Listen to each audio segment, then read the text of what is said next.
Oh, okay. Sorry. I'm having like weird technological problems.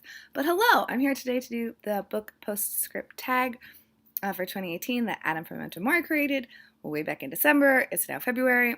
I'm not good at booktube, so let's just move on with our lives and pretend that it's the end of December, beginning of January. All right, first prompt is the longest book you read this year and the book that took you the longest to finish. So in 2018, the book that is the biggest that I read and the book that took me longest to finish were the same book, and that was The Stand. Oh my gosh. I don't know what is happening right now. Okay, I don't think anything happened. Sorry, it's being very strange. Anyways, it is The Stand by Stephen King. I started this in October of 2015, and I finished it in like the summer, I think, of 2018. Mostly because of a specific instance in this book. So, the basic plot of this book is it's the end of the world. Most people die. There's a few people left, and then there's the good guys and the bad guys, and then they have to like fight each other.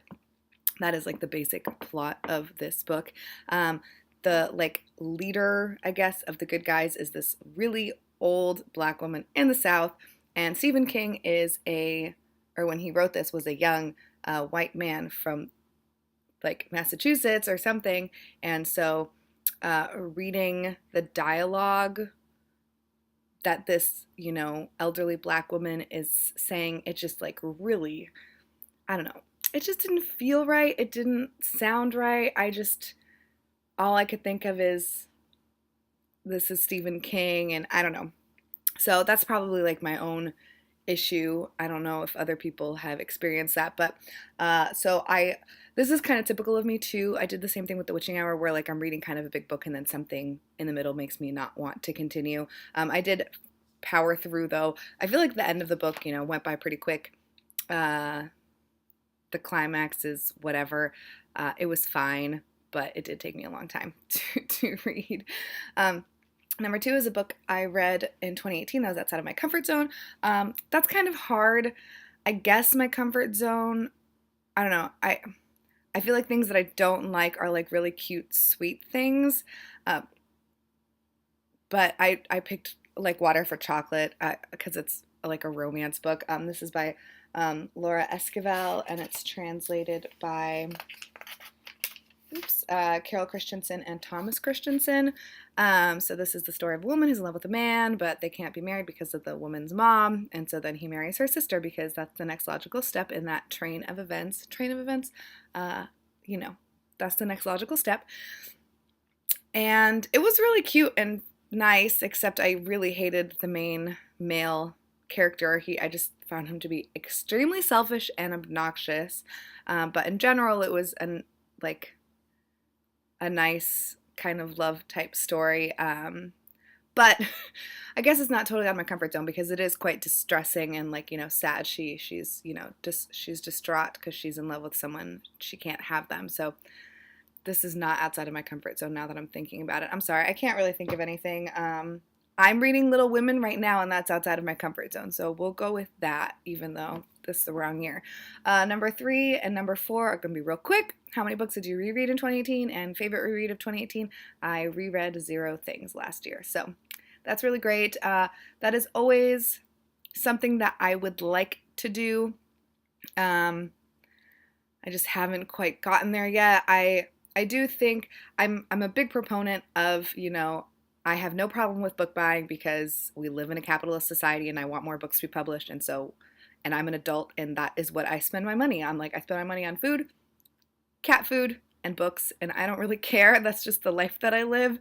However, I do have over 1,000 unread books on my shelves, which is a little absurd. I don't want a small TBR at all, but I'd like it to be like a manageable 200 to 300. I think that would be better. So the thought of rereading, I don't know, I just can't quite get myself to do it because I've got all these other books, but I'd like to reread at least 5 this year, so fingers crossed that happens for me. Number 5 is a book I read for the first time in 2018 that I look forward to rereading in the future, and for that I picked Die My Love by Ariana Harwicz, translated by Sarah Moses and Carolina Orloff. This I thought was an absolutely beautiful read. thought it was very like lyrical and poetic, and it was, I think, a little emotional when I was reading it, but I don't really remember much about this. It's the style is stream of consciousness, stream of conscience. I never know how to say that, which makes sense since I don't really like those types of books. Not that I don't like them, but they are a lot of effort for me to read. So I know that it's a woman. Yeah, a woman who's married and has a child, I think. So it has to do with motherhood and womanhood and all that kind of stuff. Sorry, that's what it says on the back, motherhood, womanhood. So I'm looking forward to rereading this because I did enjoy the reading experience, but I just did not retain any of it, which is unfortunate. Not this year. Maybe in a few years I'll reread it. Number 6 is a favorite single short story or novella that you read in 2018. So for that, I'm going to be my basic self and pick the SVU story From Her Body and Other Parties by Carmen Maria Machado. And it's especially heinous. And in case you were living under a rock last year, this is basically where she takes the title of each Law and Order SVU. I think it's Law and Order. Each SVU episode, and then there's like a little snippet of it. So we're following the two, I think it's like the two detectives. I don't think these are the actual names of the detectives, but it's Stabler and Benson. And it just, I don't know how to describe the story other than it was extremely haunting and upsetting. And I think that is perfectly acceptable is not the right word, but I feel like it makes perfect sense based on the show Law and Order SVU. Like, I have never watched that show. I have no interest in watching that show. I almost wanted to watch the show after I read this to like watch it and then go back and like read the story to see if it clicked more or like if there's something that I'm missing. Like, sometimes you don't know that you're missing something until you find out what that thing is. But I just have no interest because I think it's torture porn. I think it's a disgusting show, which is weird because I'm really into like true crime things. But I don't know, something about that show specifically feels like dirty to me, and so I don't really have any interest in it. But I don't know. I thought it was really, really haunting, and it starts off very normal, two detectives, whatever, and then it spirals slowly into like madness, and I honestly loved it so much. I might definitely reread that story at least. Hopefully this whole book, because this is another one that I'd be down to reread.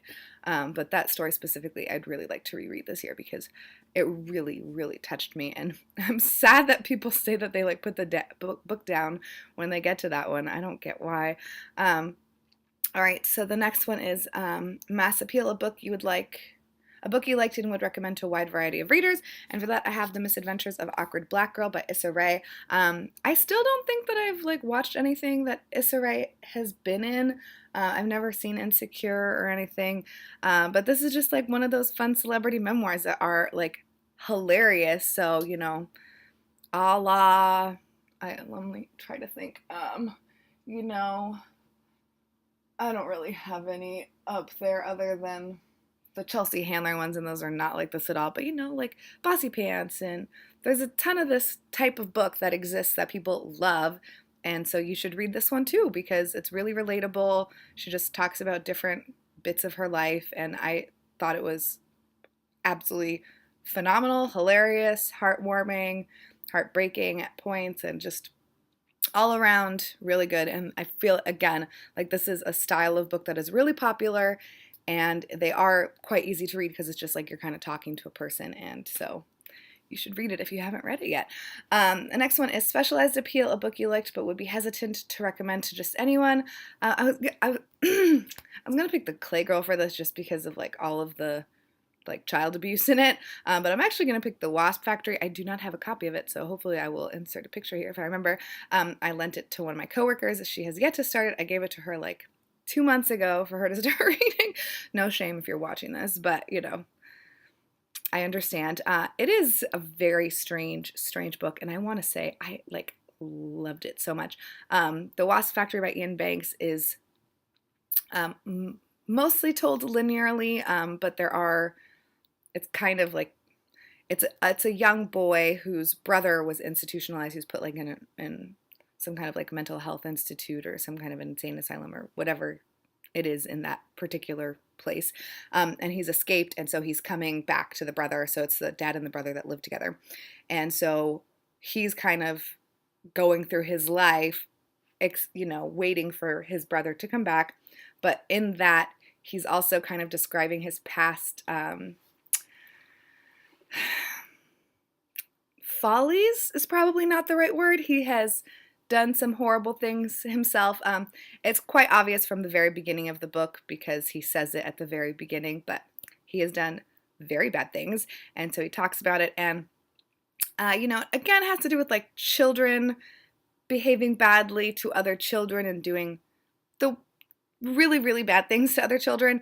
And it has to do with, there's like maggots involved. I feel like the maggot scene is the biggest reason why I wouldn't want to recommend this to everyone, because it is the scene that has made it's the grossest thing that I've ever read personally, and it is just really rough, and I don't think that everyone wants to read about that. And I'm not going to say any more about it because it's a total spoiler, but there is a scene involving maggots in the book, and so that is the biggest reason why I feel like it's a specialized appeal. Excuse me. So number 9 is reflect on your year as a bookish content creator. Yeah, not good. I don't know. Lately, just not good in general, I would say. I feel like my channel is super stale, super boring.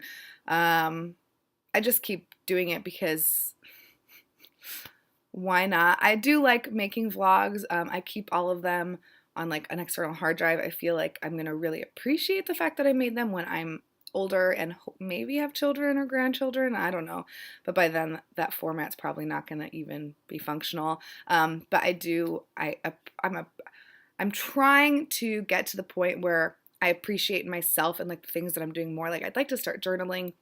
It's just hard to think that anyone would care about that like in the future. And again, maybe it's because I don't have children right now.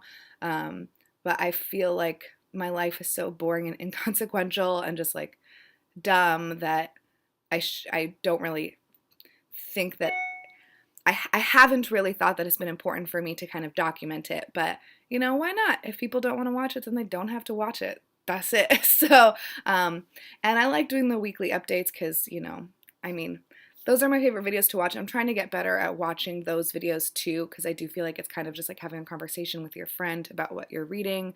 But I've just been total crap at watching and commenting and filming. Like I really need to film some other videos besides what I've been doing. And I would like to be doing book talks and like book review style, like one video dedicated to one book. But I am feeling like really self-conscious and not good about myself.